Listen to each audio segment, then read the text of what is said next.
everyone and welcome to Doon Officers Academy. Today we are continuing the topic adjective. इससे पहले हम adjective के classification पढ़ चुके हैं. In case आपने कुछ miss out किया है, please refer to the previous video. But before starting, एक बार मैं वापस आप सबको याद दिलाना चाहूँगी that on every Monday we are starting our fresh batches, जिसमें आपको defense examination के लिए हम prepare करवाएंगे. Right? The numbers on the screens are already given. In case आपको कोई भी further details चाहिए, right? Feel free to contact on these numbers. Alright? क्योंकि seats limited है, इसलिए जितना जल्दी हो सके आप enrollment करा सकते हैं. Let's start today's topic, that is adjectives. And today we are going to learn about certain rules related to adjective. Right? इससे पहले हम क्या कर चुके हैं? इससे पहले हम pronoun कर चुके हैं और noun कर चुके हैं. वहाँ पे भी हमने क्या किया? Classification as well as we have learned about certain rules related to pronoun or the noun. Right? अब ज़रूरी ये होता है क्यों हमें रूल पढ़ने की ज़रूरत है. ये whenever you are forming a sentence, ठीक है, जब भी आप एक sentence बना रहे हो इंग्लिश में और कोई भी इसमें पार्ट ऑफ स्पीच आ रहा है, whether it is noun और pronoun, adjective, adverb, कुछ भी आ रहा है, जब तक आपको रूल नहीं पता है तब तक you cannot find the error. या फिर आपके fill in the blanks type के भी क्वेश्चंस आते हैं. तो if in case you are getting those types of questions, आप करेक्ट ऑप्शन तब तक नहीं चूज करोगे या जब तब तक चूज नहीं कर सकते हो जब तक आपको रूल्स नहीं पता है. Right? So it is really important to learn the rules. एक बार दो बार, you know, the more you revise it, उतने आपको क्या होगा, उतनी जल्दी आपको ये चीज याद रहेगी. राइट? तो एडजेक्टिव आपके क्या होते हैं? एडजेक्टिव बेसिकली नाउन को क्या करते हैं, या तो डिस्क्राइब करते हैं या फिर मॉडिफाई करते हैं. यही चीज तो बताई गई आपको एडजेक्टिव के बारे में. एंड देन हमने क्या पढ़ा उसमें, कुछ हमने उसकी क्लासिफिकेशन पढ़ी. राइट? डिस्ट्रीब्यूटिव हो गया, डेमोन्स्ट्रेटिव हो गया, पोजेसिव हो गया, इन सब के बारे में हम ऑलरेडी पढ़ चुके हैं. तो मैं ये अज्यूम करके चल रही हूँ क्योंकि आप पहले की वीडियो देख चुके हो, तो इसीलिए आपको रूल्स जो समझने में कोई दिक्कत नहीं आएगी. राइट? हमने डिग्री ऑफ एडजेक्टिव्स भी पढ़ा है. Right? Whether it is the positive degree और द कंपैरेटिव डिग्री या फिर सुपरलेटिव डिग्री. क्लियर है? तो पहला रूल ये बोलता है there are certain rules, right, जो आपके कंपैरेटिव जो आपके एडजेक्टिव्स होते हैं, कुछ comparative adjectives, for example prior, ठीक है, या फिर सुपीरियर हो गया, और इंफीरियर, या फिर सीनियर, जूनियर, और प्रेफर. इस टाइप के कुछ जो आपके कंपैरेटिव एडजेक्टिव्स होते हैं वो अपने साथ देन का इस्तेमाल, we do not use than with that. ठीक है? हम इस टाइप के जो आपके एडजेक्टिव्स होते हैं उसके साथ हम देन, THAN. अगेन आपको मैंने पहले भी बताया था, इन केस ऑफ कंपैरिजन हम देन का इस्तेमाल करते हैं, THAN. राइट? इवन आपके मैथ्स के इक्वेशन में या फिर क्वेश्चन में आपने कई बार देखा होगा ग्रेटर देन और स्मॉलर देन, तो उसमें THAN का इस्तेमाल किया जाता है जब आप कंपेयर कर रहे हो. एंड कंपैरेटिव डिग्री हम किस में यूज करते हैं? जब हम दो नाउन को कंपेयर कर रहे हैं. राइट? जब दो के बीच में कंपैरिजन हो रहा है, there you will use the comparative degree. लेकिन हम देन का इस्तेमाल करते हैं, लेकिन कुछ आपके ऐसे कंपैरेटिव आपके एडजेक्टिव्स हैं जिसमें हम देन का नहीं, टू का इस्तेमाल करते हैं. राइट? क्या बोल रहा है ये रूल कि ये इस टाइप के जो भी आपके कंपैरेटिव डिग्री होती है या कंपैरेटिव एडजेक्टिव्स होते हैं उनके साथ हम देन का इस्तेमाल नहीं करते हैं. We use we use to with that. For example, he is senior to me in the class. मैं क्या बोल रही हूँ कि भाई एक है जो मुझसे सीनियर है क्लास में. राइट? तो यहाँ पे senior to me, I am not using senior than me. कई बार आपको क्वेश्चन एरर में ऐसे ही आते हैं, he is senior than me लिखा होता है, लेकिन once you know the rule कि भाई ऐसे वर्ड्स जो हैं वो अपने साथ क्या करते हैं, वो देन नहीं लेते हैं, they use to with it. ठीक है? सीनियर टू मी और जूनियर टू मी. राइट? और if I say my brother is elder to me, ठीक है, एल्डर में भी आप क्या यूज करते हो? Elder to me. ठीक है? भाई मेरा भाई क्या है, मुझसे बड़ा है. तो ऐसे आपके कुछ कंपैरेटिव एडजेक्टिव्स हैं जो अपने साथ देन का इस्तेमाल नहीं, देन ना यूज करके हम उनके साथ टू का इस्तेमाल करते हैं. क्लियर है? जैसे कि सीनियर, जूनियर, सुपीरियर हो गया, या फिर आपका प्रेफर हो गया, राइट? ये सब आपके क्या है, जब आप इनको कंपैरेटिव, जब आप कंपैरिजन के लिए यूज कर रहे हो, उसके बाद आप क्या यूज करोगे? We use to with that, ठीक है? इंस्टेंट ऑफ देन, THAN, वो यूज नहीं करते हम, but we use to with that. Clear है? अब इसके बाद नेक्स्ट रूल आपका क्या बोलता है? बोथ हो गया या फिर ऑल हो गया, ठीक है? जब ये आपके किसके साथ यूज कर रहे हो आप? प्लूरल नाउन के साथ, प्लूरल नाउन के साथ। फॉर एग्जाम्पल इफ आई से प्लूरल नाउन के साथ यूज कर रही हो तो it is followed by the article the, ठीक है? किस केस में? Plural noun.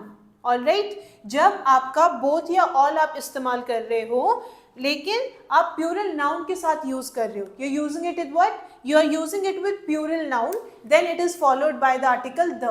For example, all of these students are present. If I say all of the students are present, ठीक है? अब रूल के अकॉर्डिंग क्या होगा? all should be followed by the, किस केस में? जब मैं प्लूरल नाउन इस्तेमाल कर रही हूँ। If I am using plural noun, ठीक है? ऑल और बोथ जो है, अगर मैं उसको किसके साथ यूज कर रही हूँ? प्लूरल नाउन के साथ, तब मैं द का इस्तेमाल करूंगी, राइट? सिमिलरली अगर बोथ होता है यहाँ पे, both of the students are present, ठीक है भाई? मैं दो लोगों के बारे में बात कर रही हूँ और दोनों क्या है यहाँ पे प्रेजेंट है, राइट? और एक और C both are rule, this is for the plural noun. एक और चीज जो आपके पता होनी चाहिए, इन केस ऑफ पोजेसिव, ठीक है? जब मैं पोजेसिव की बात कर रही हूँ, when I am talking about possessive, ठीक है? जब आप ऑल या बोथ का इस्तेमाल कर रहे हो तो it should be followed bye a possessive case. For example, all my efforts were worthless, ठीक है भाई? मेरे जो भी एफर्ट्स थे वो किसी काम के नहीं रहे, तो you will say all my efforts instead of my all, ठीक है? आप you will not use my all here, all या फिर आप बोथ का इस्तेमाल कर रहे हो तो it should be followed by possessive noun. Sorry, इसके बाद आपका क्या आएगा? You will use the possessive case with it, right? तो all my efforts were worthless, यहाँ पे आप ये नहीं बोलोगे माई ऑल एफर्ट्स। क्लियर है इतना, राइट? तो ये हमने दो रूल पढ़े। इसके बाद another rule is, next rule आपका ये बोलता है, कुछ आपके क्या है, like there are ordinal adjectives and then there are numerical adjectives. Ordinal, जब भी आप ऑर्डिनल का इस्तेमाल करोगे तो ये पहले आएंगे, उसके बाद आपके न्यूमेरिकल एडजेक्टिव्स आएंगे, ठीक है? Ordinal first, second, third, numerical 1 2 3 4, right? For example, first 3 chapters are completed, ठीक है? तो रूल आपका क्या बोल रहा है? सबसे पहले ऑर्डिनल आएगा, उसके बाद and after that it should be followed by numerical adjectives. पहले आपका क्या आना चाहिए? ऑर्डिनल। ऑर्डिनल एडजेक्टिव का मतलब है फर्स्ट, सेकेंड, थर्ड, इस तरीके के जो भी आपके एडजेक्टिव्स होते हैं, that is your ordinal adjective. तो पहले आपका ऑर्डिनल आएगा, उसकी which and it should be followed by what? It should be followed by numerical adjective. Clear है? मैं ये नहीं बोलूंगी 3 first chapters, no, first 3 chapters, right? और if I say first 5 roll number, ठीक है? तो मैं 5 फर्स्ट रोल नंबर नहीं बोल दूंगी, I will say first 5 roll number. क्यों? क्योंकि रूल आपका ये बोलता है पहले ऑर्डिनल आएगा, ठीक है? पहले आपको ऑर्डिनल आएगा, उसके बाद आपका न्यूमेरिकल एडजेक्टिव इस्तेमाल किया जाएगा। क्लियर है? Now the next rule is, इसके बाद आपका ये रूल बोलता है कि कुछ कुछ आपके ऐसे वर्ड्स हैं जिसमें ना तो आप कंपैरेटिव डिग्री यूज करोगे, ना ही आप सुपरलेटिव डिग्री यूज करोगे, राइट? रूल क्या बोल रहा है? कुछ वर्ड है जो ना ही आप superlative, they do not admit to superlative degree और दी कंपैरेटिव डिग्री, ठीक है, ना ही सुपरलेटिव डिग्री उसके साथ लगती है, ना ही comparative degree. For example, this seems to be more complete work than I expected। अगर मैं एक स्टेटमेंट बोल रही हूँ, this seems to be more complete work than I expected, तो एक चीज याद रखना, कुछ वर्ड जैसे कि कंप्लीट हो गया, ये अपने साथ क्या है, सुपरलेटिव या कंपैरेटिव डिग्री नहीं लेगा, so you have to omit more. ठीक है, you have to omit the word more here, right. आपका पॉजिटिव डिग्री जो होता है, कुछ आपके ऐसे वर्ड हैं जिसके साथ आप उसका कोई डिग्री कैसे बनाते हो, आप उसको कंपैरेटिव डिग्री में मोर लगा देते हो, और अगर आपको उसी का सुपरलेटिव बनाना है, यू यूज मोस्ट। ठीक है, beautiful, more beautiful, most beautiful. Clear है? तो ये रूल क्या बोल रहा है कि कुछ ऐसे वर्ड हैं जो अपने साथ ना ही they do not admit to the superlative degree, या फिर they do not, neither they admit to superlative degree nor the comparative degree. Clear है? ठीक है, कंप्लीट हो गया, जैसे कि यूनिक हो गया। ठीक है, ऐसे आपके कुछ कुछ वर्ड्स हैं जो अपने साथ क्या है, ना ही सुपरलेटिव डिग्री लेते हैं, ना ही वो अपने साथ कंपैरेटिव डिग्री लेते हैं। क्लियर है? So these were some of the basic rules of the adjectives. इसके बाद now related to the rules as well as the classification, we will try to solve the questions, right. इससे क्या होगा, आपकी practice हो जाएगी। In case कुछ चीज़ है जो आपको लगता है कि जिसमें आप डाउटफुल हो, राइट, वो भी आप क्या होगी, वो भी we will try to clear those doubts as well, right. तो अब शुरू करते हैं हम questions related to adjectives.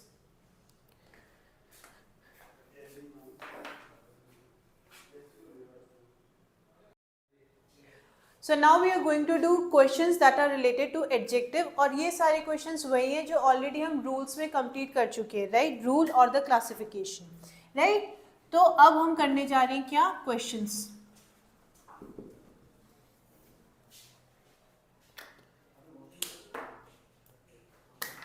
So the first question is, I am dash around new people. अब आपको इसमें क्या है, you have to fill the correct adjective. One is the confident, और दूसरा एडजेक्टिव आपका क्या है, इजीली। ठीक है, तो दोनों में से कौन सा एडजेक्टिव आना चाहिए, I am dash around new people, which one is the correct one, confident. ठीक है, I am confident around new people. Clear? तो आपका पहला आंसर क्या होना चाहिए, I am confident around new people. Second question है आपका, आई often feel dash before a party. One is excited, पहला आपको क्या दे रखा है, एक्साइटेड, दूसरा क्या है, नर्वसली। नर्वसली, तो क्या आना चाहिए, एक्साइटेड या nervously,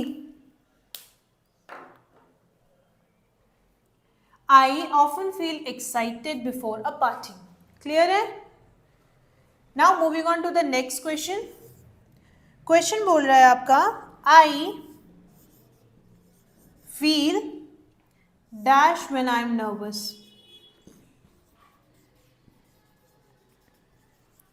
I feel dash when I am nervous, uncomfortable, uncomfortable या फिर fast। I feel fast when I am nervous, क्या इसका कोई सेंस समझ आ रहा है, नहीं, but if I put I feel uncomfortable when I am nervous, ठीक है, ये बहुत ही common phenomena, when you are nervous, है ना, कोई चीज़ जो है when you are nervous about something, तो आप थोड़े अनकंफर्टेबल हो जाते हो, right, and it is very much reflected on your body language. तो सही आंसर क्या होना चाहिए, अनकंफर्टेबल। क्लियर है?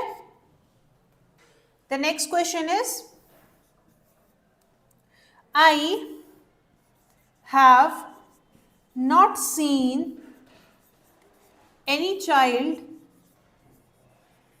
I have not seen any child that is dash than Shivam, right. अब आपको एडजेक्टिव क्या दे रखा है? Naughty.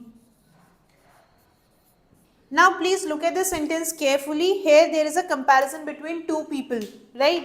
There is a comparison between two people और आपको पहले बताया गया है कि अगर दो लोगों के बीच में कंपैरिजन हो रहा है तो what degree you will use? कौन सी डिग्री यूज करोगे आप एडजेक्टिव की? You will use the second degree, right? तो यहाँ पे नॉटी दे रखा है तो उसका क्या आना चाहिए? It should be naughtier, है ना?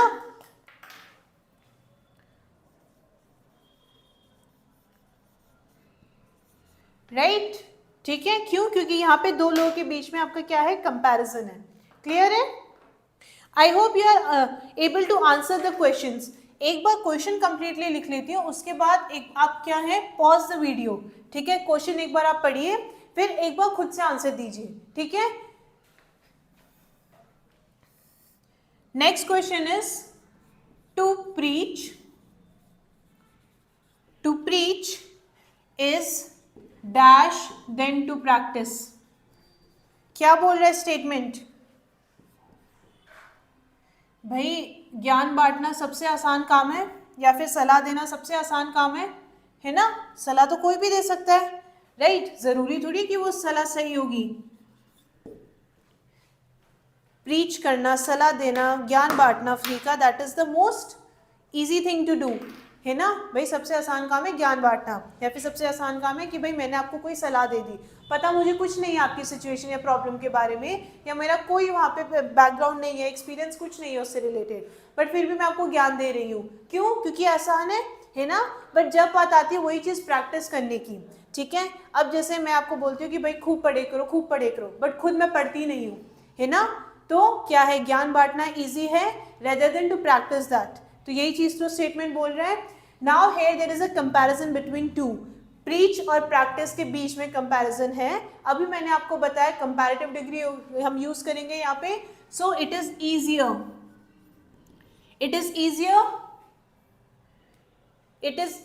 अच्छा एक वर्ड है,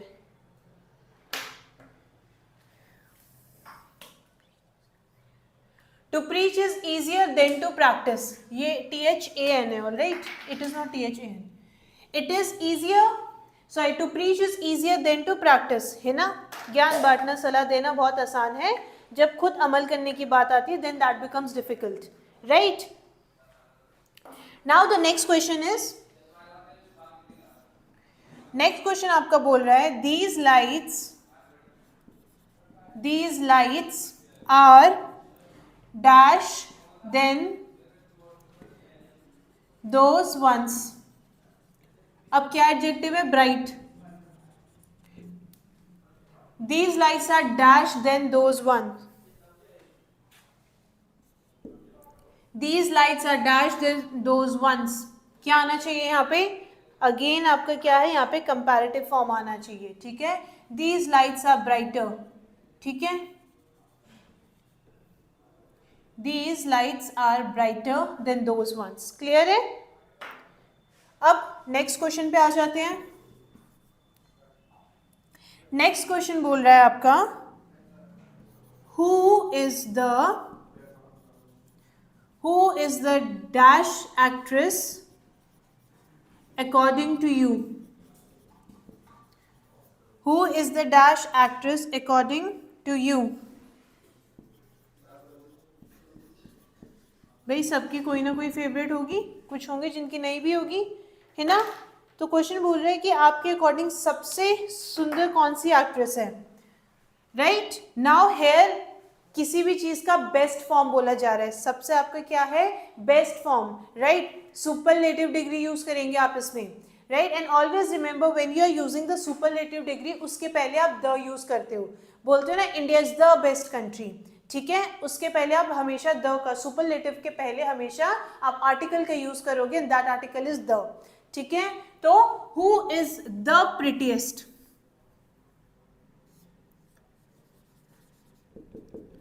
ठीक है। क्यों? हम क्योंकि इसका सबसे बेस्ट फॉर्म के बारे में बात कर रहे हैं, है ना?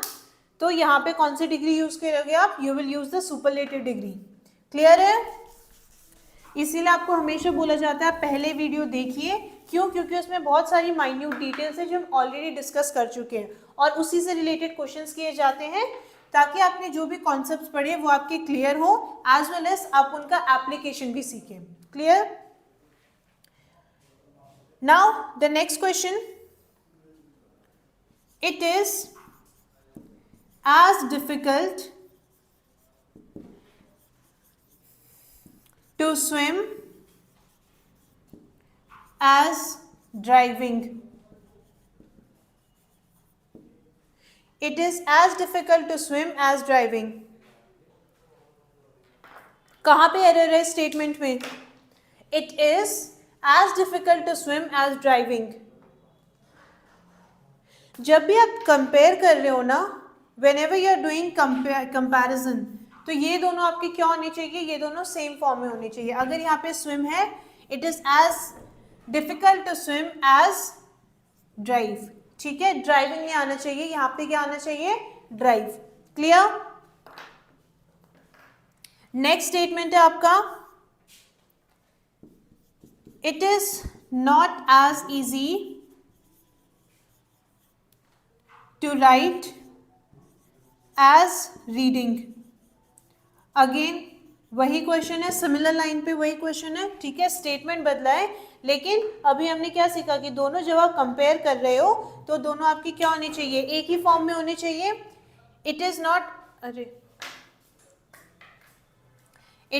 As easy to write, I have missed out a word here, right. It is not as easy to write as reading. तो यहाँ पे क्या होना चाहिए? अगर यहाँ पे राइट यूज किया गया है तो यहाँ पे रीडिंग की जगह पे कहाँ पे गलती है? रीडिंग पार्ट में गलती है। सो द आंसर इज यहाँ पे रीड होना चाहिए। क्लियर है? आई होप चीजें समझ आ रही हैं आप सबको। Now the next question, he is junior than me. He is junior than me. The question is he is junior than me. अभी हमने रूल पढ़ा है इसके regarding, there are certain comparative adjectives with which we use to instead of than. Junior to me, senior to me, right, और elder to me, superior to me.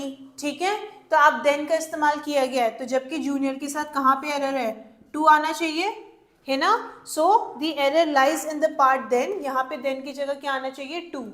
Clear? अब next question है आपका,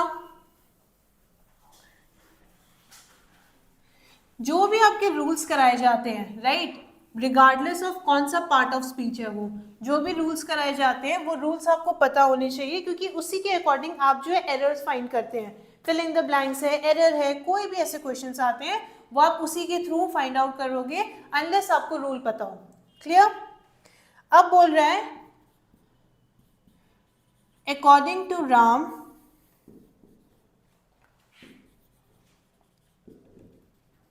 milk is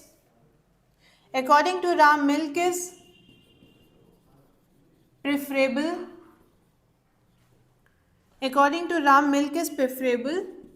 then tea. ठीक है, question आपको क्या बोल रहा है भाई? अकॉर्डिंग टू राम, राम के अकॉर्डिंग क्या है कि भाई वो क्या प्रेफर करता है? Milk rather than tea. ठीक है, according to Ram milk is preferable than tea. कहाँ पे गलती है यहाँ पे? अब भी वही बात हो रही थी कि जब भी आप क्या कर रहे हो, कुछ कुछ आपके ऐसे वर्ड हैं जो आप क्या करते हैं, जिसकी कंपैरिजन जब आप कर रहे हो, या फिर कुछ कंपैरेटिव एडजेक्टिव ऐसे हैं जिनके बाद आप टू यूज करते हो, देन का इस्तेमाल नहीं करते हो, और जिसमें वहां पे एक वर्ड आया था प्रेफर, तो प्रेफर के बाद क्या होना चाहिए था? टू, पर दिया क्या गया है आपको? देन। तो एरर कहाँ पे है? यही तो है, right? So students, this was all about your adjectives, and with that we have come to the end of the topic. Clear? Rules पढ़े हमने, क्लासिफिकेशन पढ़ी, और बहुत सारे कुछ क्वेश्चंस भी किए, ताकि क्या है आपके एडजेक्टिव आप बेहतर समझ सकें। क्लियर? तो आई होप आपको ये टॉपिक समझ आया होगा। And again a gentle reminder, every Monday we are starting a fresh batch. ठीक है, आपके डिफेंस एग्जामिनेशन है, उन सब के लिए हम आपको प्रिपेयर करवाएंगे। रजिस्ट्रेशन के लिए नंबर स्क्रीन पे दिए गए हैं, कोई भी फर्दर डिटेल्स आपको चाहिए that is on the description box या फिर feel free to contact us, right. Seats limited है, इसीलिए जितनी जल्दी हो सके आप अपना एनरोलमेंट करा सकते हैं, जो भी नंबर आपको स्क्रीन पे दिए गए हैं उस पर कॉन्टैक्ट करके। Thank you everyone and have a good day to you all.